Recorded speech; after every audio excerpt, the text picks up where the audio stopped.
Denver police officers who are not vaccinated against COVID-19 now face being fired under the city's mandate. Yesterday, we heard the story of one officer who was forced to get the vaccine to keep his job and is now struggling to walk.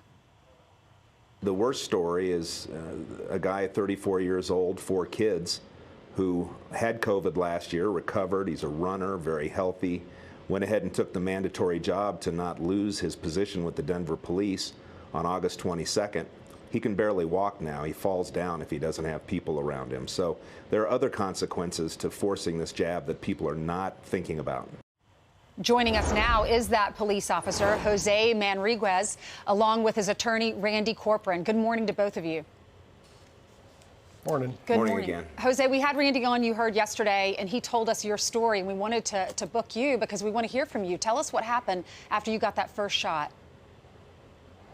I got the shot August 22nd. That week, I started developing body ache, pain in my legs. The next week, August 31st, tried going into work. My legs hurt a lot more. Ended up getting sent home, and on my way home, I couldn't feel my feet anymore. I couldn't feel the gas pedal or the brake pedal, and pretty much had to call for help to get home, and I barely made it. And that was the Pfizer shot, right? Yes, I got the Pfizer shot. The Pfizer shot, and that was only the first shot. Okay. Has your doctor been able to confirm that you lost use of your legs because of the vaccine? He said it's most likely due to the vaccine, but it hasn't been diagnosed all the way. But yes, he said it is the vaccine. And Randy, you're representing 9 individuals that are not in favor of getting the shot or getting that second dose. Tell us their stories. Yeah, well, first, I'm just so frustrated with the doctors. They don't have the courage to, the effects started hitting him right after he took the shot. And if I may, yesterday you closed out our segment with a comment from the mayor who said the court's ruling on Wednesday confirmed that the mandate was an appropriate way to try and protect people. The judge said nothing of the sort. He's a lousy mayor, but he's not stupid. And for him to say that when all the judge said is, until we exhaust our administrative remedies with now these 9 officers, we can't come back to see her. I just thought it was important to clean that up. We've got officers who have had to retire early.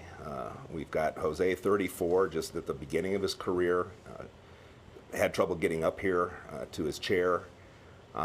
We have a single mom now that we've added who went ahead and took the jab because she had to, but now she's very concerned about, having future children. The stories just run the gamut. They're all human stories, and they all happen to be Denver police officers who've had this forced on them.